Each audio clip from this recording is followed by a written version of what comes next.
Welcome back to the Kevin O'Connor Show. We watched Game 1 of the West Finals between the Thunder and the Wolves. OKC won this one 114-88. Not the most competitive game at all. I want to offer 4 thoughts about this Game 1 and what it could mean for the series moving forward.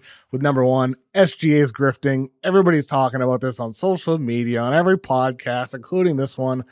I think it's less of a big deal as a lot of people do. He had 31 points on 10 of 27. He took 14 free throws in the game, made 11 of them. He got fouled 13 times. One of those was reversed after review. So the remaining 12, I thought 5 of them were legit callable fouls that made sense to blow the whistle. 7 of them, which is a lot, 7 of them, it looked like the regular season. It looked like the regular season. They shouldn't have been called, especially given the amount of contact OKC's allowed on defense, and all teams have been allowed this entire postseason. Most of those whistles were blown weirdly by a referee, Mark Lindsay. Like, I don't know why this one official is blowing the whistle on all of those. I think the NBA should punish him. No more. Get out of this series. No finals for you, Mark Lindsay. But I think this is a bit overblown. Because OKC won 114-88. I mean, like, you take away all his free throws, OKC is still winning that game 103-88. Like, let's be real. It's a huge differential. It wasn't just because of SGA. But I don't think it's as big of a deal as people are making it out to be, because there's bigger issues for Minnesota here than SGA flopping and flailing those arms around. That's a different discussion. The bigger issue from a game standpoint for Minnesota is their shot profile. Anthony Edwards, this entire postseason, is shooting only 44.8% at the rim in the half court. He had 0 attempts in Game 1 at the rim in the half court. Shea had 5. How many of those do you think Shea made? 5 at rim attempts in the half court. He made 1 of them. He made 1 of 5 at rim shots, and he's shooting even worse than Ant at the rim in the half court, 43.6% this entire postseason. The difference between them is Shea attacks over and over and over again. Doesn't matter if he's making or missing. He just keeps going. We know Shea leads the NBA in drives per game. That's a discussion. It was really a huge differential in Game 1, though. 28 drives to the rim in Game 1 for SGA. 7 drives for Anthony Edwards. 28-7. 28-7. And despite all that, OKC has 26 total free throws in the game. Minnesota has 21. Not the biggest differential. Anthony Edwards, 7 total free throws in the game, 14 for SGA. Ant's got to drive more. He's got to use that strong frame in order to get into the basket.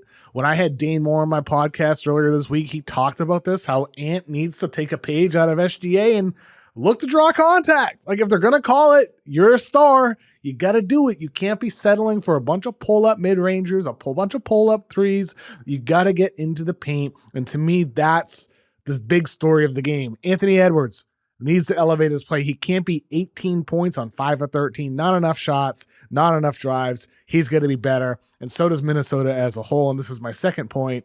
More on the shot profile here. The differential in this game was crazy. Like, this was wild to watch here. Some numbers for you. The Wolves took 61.4% of their shots from 3. 22.9% of their shots were in the paint.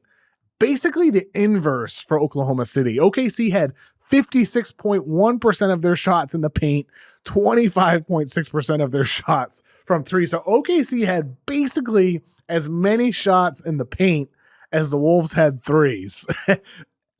To me, like, this is the story of the game here. We've seen OKC throughout this postseason, Denver, clogging the paint, playing a lot of zone, forcing them to be shooters. And yet in this game, OKC recorded the second least percentage of threes in the entire postseason.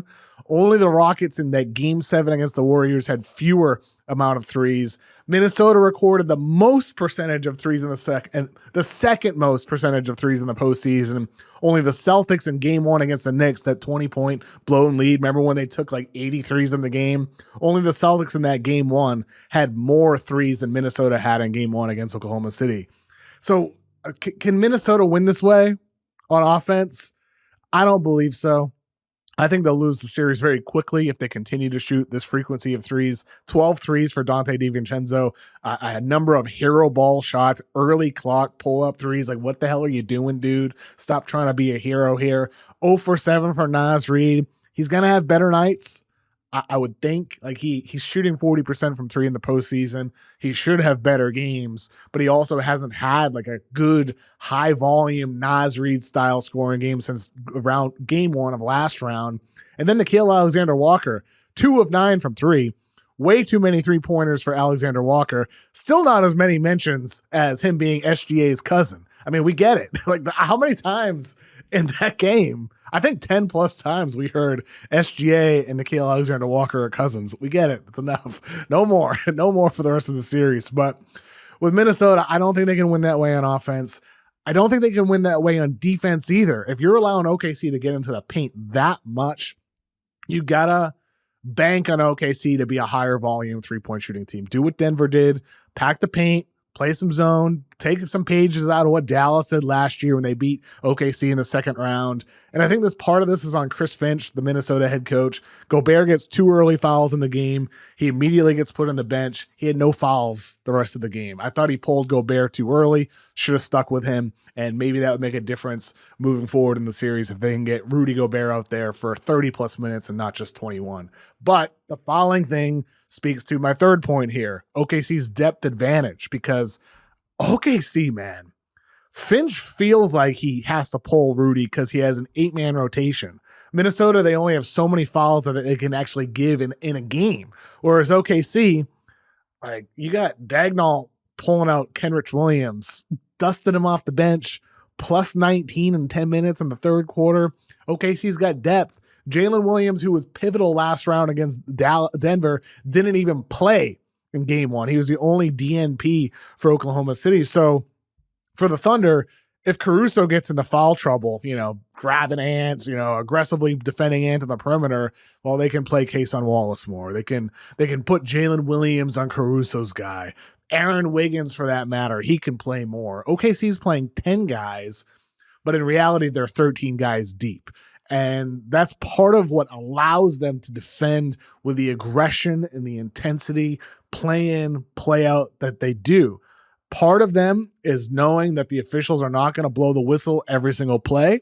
Part of them is doing that because they know even if the referees are blowing the whistle, they have a bunch of bodies and a bunch of guys that can throw out there. Whereas Minnesota, like Jaden McDaniels fouls out in the game. Like if McDaniels is out, you're going to the next guy. If DiVincenzo's in foul trouble, if Conley's in foul trouble, if all of these guys go bare, Minnesota's going to Jalen Clark or Terrence Shannon or Josh Minot, these unproven guys, or older past their prime guys like Joe Ingles.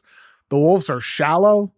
The Thunder are as deep as it absolutely gets of the remaining 4 teams. And that versatility is my fourth thought here after game one. OKC just looks far more versatile. That's obvious watching them as they won 68 games all regular season. It's been clear throughout the postseason and very clear again in game one because Isaiah Hartenstein plays only 20 minutes. He averaged 27.5 minutes last round. OKC can play 2 bigs. They can play 1 big. Chet Holmgren, like the stats don't pop up off the screen. He had 15 points, 7 rebounds, 3 assists, 2 blocks. I thought Chet was awesome in the game. He played great defense, played great offensively, did everything he had to do, and he's the one big out there for a lot of those lineups. And so OKC can play with different lineups, different configurations out there. They can play with a bunch of guards. They can play with a bunch of length. They can play with 2 bigs or 1 big. They can beat you taking half their shots in the paint. They can beat you taking half their shots from 3. And so I understand so much of the discourse is about Gilgeous-Alexander, he's flopping and flailing. Like this isn't pure basketball. I get it. I get that. I completely understand it. Some of the fouls are annoying. I wish he didn't do it, but I understand why he does it when he's getting rewarded. To me, that's more on the referees rewarding a guy for flopping more than I'm going to blame a guy for taking advantage of stupid refs. In reality, I wish the conversation were so much more about OKC as the basketball team. This is a deep team with no weaknesses. They can shapeshift. They can win playing any style at all. And they just pantsed a grizzled, experienced Minnesota team that was in this spot last year that almost had a week of rest, a week of time to prepare for them. But the reality is there's no preparing for the Oklahoma City Thunder because OKC can be whatever they want to be or whatever they have to be on any given night. And that's why they're going to win the series. I picked them in 6. Maybe it won't go that long unless Minnesota addresses some of these things that were major concerns in game 1. And they're going to win the series, whether SGA is getting 14 free throws a game or 0 free throws a game. That's my main takeaway after this game 1. All right, tonight we have game 1 of the Pacers and the Knicks. I previewed that earlier in the week. I said I'm going Knicks in 7. I think it's a coin flip series, but if you want a full preview of that ahead of the game, go check out the video from earlier this week. Tomorrow on the pod, I'm going to be talking about game 1 with Jonathan from Knicks Film Room. I'm super pumped to talk with him about that. It's going to be our first podcast I think we've ever done together.